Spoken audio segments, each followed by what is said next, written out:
Welcome to the Joyful Noise Show right here on jnzradio.com. I'm JoJo hanging out with my brothers. Can I say it? My brothers. Zach and Andy from Sent by Ravens. A lot of us that are familiar with the Joyful Noise Show are very familiar with Sent by Ravens. I'm going to say this, and I know all these other bands are going to see this, but this is my favorite band. Oh, I'm serious, guys. Really? No, I don't. I really don't. I've told a lot of them they suck. Yeah. But I've never really. I mean, there are certain bands that I've seen live, and they put on just a spectacular show. Under Oath. I see them live, and I'm just like, my jaw drops. The production, the sound, the lights, the whole everything. Spencer commands the stage, and it's so cool to watch that. But you guys, you're the whole total package without the lights, without the whole production thing. Does that make sense? I mean, I seen you guys twice live now, right? And I saw you on a pretty big stage tonight with some pretty big sound. The first time I saw you, I was standing there tonight and I was like, it doesn't matter what stage they're on. They can be on a rinky-dink little stage in a community center with some sound that we just, duct tape together. And not really, Trevor. I'm just kidding. But you understand what I'm saying? Yeah. It doesn't matter. Sent by Ravens just don't come through, and just you're the total package without all the lights and production. So there you go. That's the way I see it. That's the bottom line. If that's for everybody that's watching, you gotta see Sent by Ravens live. Zach,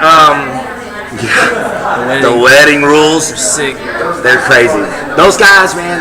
We're not even gonna talk about them guys. Man. We'll sit here forever talking about them guys. You guys are writing new music. Were the last time I seen you. Tell me, what's the progress on that? Well, we just got out of the studio with Rob Hawkins doing our second full-length record for Tooth and Now, and we finished up. We were in there about 4 weeks, counting the time that Zach and John went up and did a little pre-production. It's going great, man. So really excited about the new record. It's cool. Yeah. Cool. So when can we expect that single to come out and I can just blaze it all over the airwaves? Single? Maybe end of the year. Cool. First of the next year. Okay, that's too long. I know. Do you remember cuss singles, the little cassette tapes? Yeah. Dude, I wish we could bring those back. Cuss singles? Cuss singles. Can we say that on radio? Can you cuss on the internet? What the cuss? Well, okay. A lot of these bands that are coming out now, they're kind of going off into some of these concept albums kind of thing. Tell me a little bit about the new album. Are you following a path of concept, or are you just getting down on some music that you're just a spiritual kind of thing where you're led to write?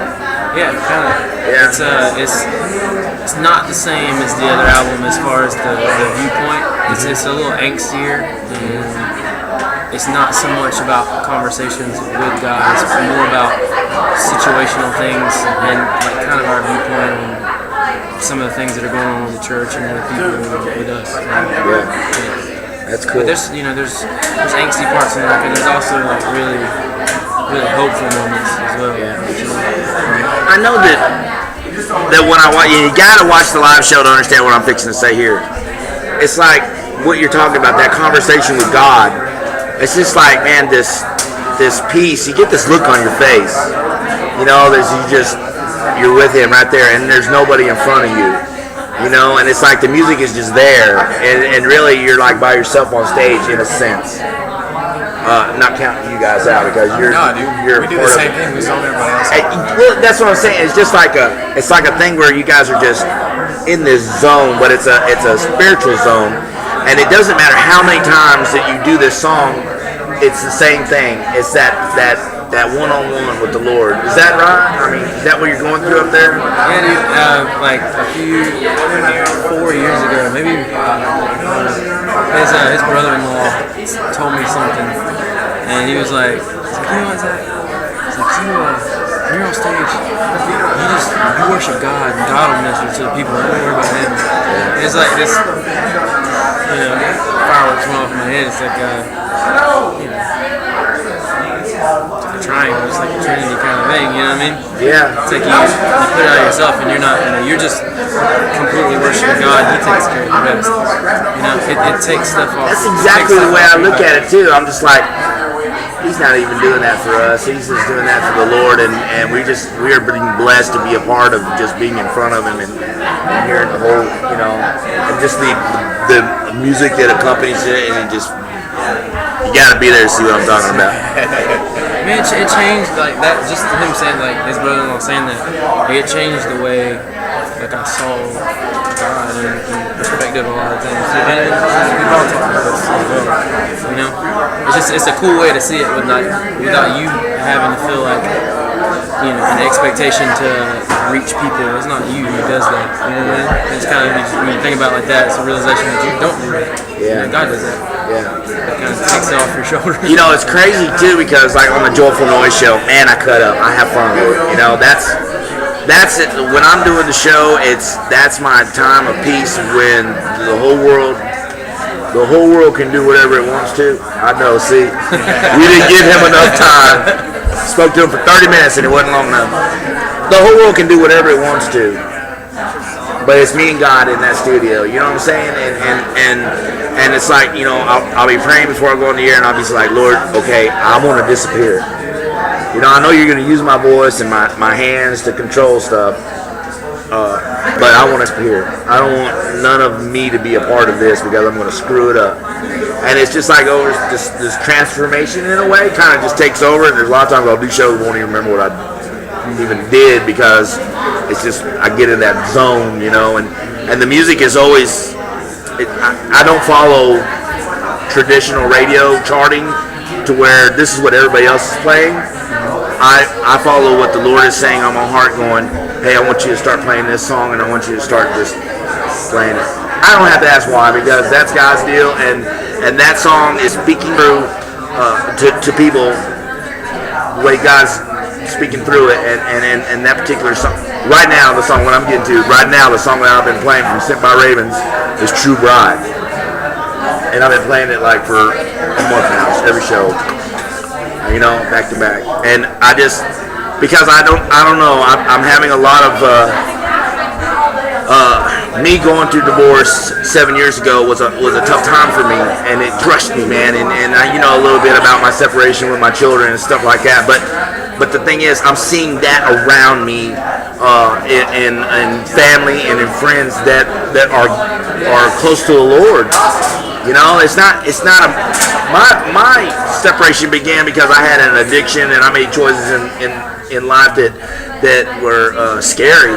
And so my wife did have to leave because she's afraid, and we had kids, and I understand that. But here are marriages that are built on the Lord's guidance and people that are in love with Him, and then all of a sudden there's just like a switch goes off, and it's like, what happened just now, And I'm like, and even me, I'm looking at people that I'm going, oh, that was the most perfect. Oh, they had everything. What happened? And God is showing me that it's about loving Him more. And that's the point of the song. That's what's it's about everybody. It's about the church, all of us together. Whether we're conscious of that or not. It's about it. I don't know. It's just kind of that's like more of a worship song than the other ones on the record. Yeah. It's funny too because, of course, on Sunday mornings we play the Extreme Sunday Morning Worship, and I know a lot of people go, how can that be worship? But in our way it is, and whatever God's going to use those particular songs. There is a lot. People think the church is a safe place to be, and man, the enemy's there just as much as he is down at the crack house, if not more. I mean, it's pretty much he'll leave you alone at the crack house. That's your own choice. When you get involved with the body of Christ and you start seeking God, then that's when things start really hitting the fan. In a way, and really, it's more. Are you going to let that happen, or are you going to be strong enough to have that faith to stay close and try to get closer and closer, and not lose that ground? That's the way I see that. Yeah, man. Anytime, like I've noticed in my life, there's an unfolding, like something that's about to break out, like a new part of a character, or a new area of what I feel like maybe a calling, you know, and it takes faith to go through that. There seems to always be an opposition, you know, no matter what people's view is on like, you know, how the enemy attacks them or whatever, but I think everybody can agree that there is an opposition when you're about to break through to something. Yeah. It's like that quote that's on like those little Bible cards and stuff that says, the darkest hour of night is the one before dawn, you know? Yeah. So true to that. Yeah. It's true. I know I see a lot of that in my life when there's things fixing, and I've got to where I'm like, okay, God's gonna open a door for something that's gonna be amazing, but it's like the enemy wants to keep that door shut, or he wants to discourage me from taking that step of faith, you know, because then he throws that unknown card, you know, that card like, you don't know where you're going, you don't know nothing about it, so why are you gonna go there, you know? But it's a thing where really the closer you are to the Lord, you start to realize there's so much in your life that brings your faith a little bit stronger than the time you're a little bit stronger, than the next time you're a little bit stronger. Yeah.